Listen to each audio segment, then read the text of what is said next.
ಒಂದು ನಾನು ನೋಡಿದೆ ಸಿದ್ದರಾಮಯ್ಯನ ಆಟಾಟೋಪ ನಾನು ನೋಡಿದೆ. ಜೀವನದಲ್ಲಿ ಅಷ್ಟೊಂದು ಅಪ್ಪ ಸುಳ್ಳು ಹೇಳ್ತಾನೆ ಅಂತ ನಮ್ಗೆ ಗೊತ್ತಿರಲಿಲ್ಲ. ಯಾವುದ್ರೊಳಗೂ ಕೂಡ ಒಂದೇ ಒಂದು ಲಾಜಿಕಲ್ ಎಂಡ್ಗೆ ಹೋಗಿರ್ತಕ್ಕಂಥ ಈ ಸನ್ನಿವೇಶನೇ ಇಲ್ಲ. ಯಾವ್ದಾದ್ರು ಒಂದು ಇಶ್ಯೂ ತಗೊಂಡು 3 ವರ್ಷ ಆಯ್ತಾ ಬಂದು 2.5 ವರ್ಷ ಮುಗಿತಾ ಬಂತು, ಒಂದೇ ಒಂದು ಇಶ್ಯೂನ ಇಂಥ ಇಶ್ಯೂನ ಈ ಥರ ಸಹಾಯ ಮಾಡಿದ್ದೀನಿ, ಇಂಥದ್ದು ಹಿಂಗೆ ಮಾಡಿದ್ದೀನಿ, ಜನರ ಮೇಲೆ ಆಗ್ತಾ ಇರ್ತಕ್ಕಂಥ ತೆರಿಗೆ, ನೀವು ಮಾಡ್ತಾ ಇರ್ತಕ್ಕಂಥ ಒಂದು ಹೇಳ್ತೀರಿ ಭ್ರಷ್ಟಾಚಾರ ಎಲ್ಲಿದೆ ನಾವು ತಂದ್ಕೊಡಿ. ನಿಮ್ಗೇನಾಗಿತ್ತು ದಾಡು? ಹಿಂದೆ ಭಾರತೀಯ ಜನತಾ ಪಾರ್ಟಿ ಸನ್ಮಾನ್ಯ ಯಡಿಯೂರಪ್ಪನವರು ಬಸವರಾಜ ಬೊಮ್ಮಾಯಿಯವರು ಮುಖ್ಯಮಂತ್ರಿ ಆದಾಗ ರೋಡ್ನೇ ತಮಟೆ ಹೊಡೆದ್ರಿ. ಅವತ್ತು ನಿಮ್ಮ ಹತ್ರ ಏನಿತ್ತು? ಏನು ನಿಮ್ಗೆ ನಾಲ್ಗೇನೋ ಏನೋ ನನಗೆ ಅರ್ಥ ಆಯ್ತಾ ಇಲ್ಲ, ನಿಮ್ಮ ಭಾಷೆ ಏನು ಅಂತ ಅರ್ಥ ಆಯ್ತಾ ಇಲ್ಲ. ಈ ಪವಿತ್ರ ದಿನ ನಾನು ಎಲ್ಲ ಒಂದು ಕಡೆ ಇನ್ನು ಬೇರೆ ಶಬ್ದಗಳನ್ನ ಉಪಯೋಗ ಮಾಡಿದ್ರೆ ನಾನು ಕೂಡ ಚಿಕ್ಕವನಾಗ್ತೀನಿ ಅನ್ನೋ ಭಾವನೆಯಿಂದ ನಿಮ್ಗೆ ವಿನಂತಿ ಮಾಡ್ತೀನಿ. ಅಭಿವೃದ್ಧಿ ಕಡೆ ಗಮನ ಹರಿಸ್ರಿ. ಯಾರೋ ಶಾಸಕ ಬಸವ ಕಲ್ಯಾಣದಲ್ಲಿ ಚಾಟಿ ಏನದು ಈ ಮೈ ಬಿಚ್ಕೊಂಡು ಆ ಚಾಟಿ ಓಡಿಸ್ಕೋತಾನೆ.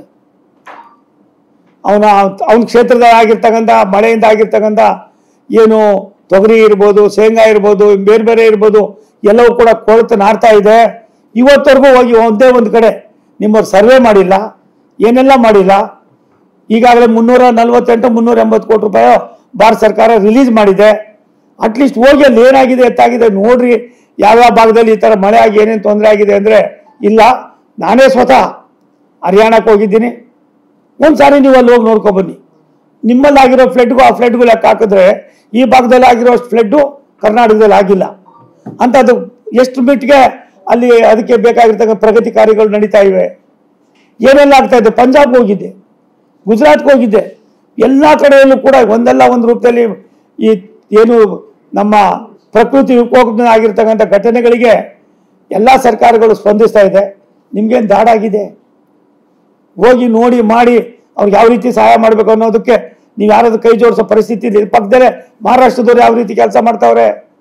ಅಲ್ಲೇ ಮುಖ್ಯಮಂತ್ರಿಗಳಾದ ಫಡ್ನವೀಸ್ ಅವರು ಅವರೇ ಸ್ವತಃ ಜಿಲ್ಲಾ ಕೇಂದ್ರಗಳಿಗೆ, ತಾಲೂಕಾ ಕೇಂದ್ರಗಳಿಗೆ ನಡೆದಿರ್ತಕ್ಕಂಥ ಸ್ಥಳಕ್ಕೆ ಹೋಗಿ ಪರಿಹಾರ ಕಾರ್ಯವನ್ನು ತ್ವರಿತಗತಿಯಲ್ಲಿ ಮಾಡ್ತಾ ಇದ್ದಾರೆ.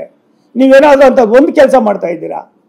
ಯಾವುದೋ ಮಾಡ್ದಿರಾ ಬರೀ ಪೇಪರ್ ಸ್ಟೇಟ್ಮೆಂಟ್ ತಗೊಂಡು ಅದ್ಯಾವುದೋ ಕೆಲಸಕ್ಕೆ ಬಾರ್ದಿರೋ ವಿಚಾರಗಳನ್ನೆಲ್ಲ ಅದಕ್ಕೊಂದಷ್ಟು ಪುಷ್ಟಿ ಕೊಟ್ಕೊಂಡು ಜನರ ಭಾವನೆಗಳನ್ನು, ಜನರಲ್ಲಿರ್ತಕ್ಕಂಥ ನಿಮ್ಮ ಮೇಲಿರ್ತಕ್ಕಂಥ ಒಂದು ಆಹಾಕಾರವನ್ನು ಎಲ್ಲ ಒಂದು ಕಡೆ ಬೇರ್ಪಡಿಸ್ತಕ್ಕಂಥ ಅದಕ್ಕೆ ನಿಮ್ಮ ಹುನ್ನಾರ ಏನಿದೆ ಇವತ್ತಿಂದ ಅವ್ರು ಬಿಡ್ರಿ. ಇಲ್ಲಾಂದರೆ ಇವತ್ತು ಬಲಿಪಾಡ್ಯಮಿ. ಎಲ್ಲ ಒಂದು ಕಡೆ ಜನ ಮುಂದಿನ ದಿನಗಳಲ್ಲಿ ನಿಮ್ಮನ್ನು ಕೂಡ ಯಾವ ರೀತಿ ಹೆಂಗೆ ಹೊಡಿಬೇಕು ಹೊಡೆಯೋ ಕಾಲ ಬರ್ತದೆ. ಅದಕ್ಕೆ ಅವಕಾಶ ಕೊಡ್ತಾರೆ. ಇರೋಷ್ಟು ದಿನ ಅಟ್ಲೀಸ್ಟು ಆ ಜನ ಓಟ್ ಕೊಟ್ಟಿದ್ದಾರೆ, ಅವ್ರು ಋಣ ತೀರಿಸೋದಕ್ಕೆ ಪ್ರಯತ್ನ ಮಾಡಿ.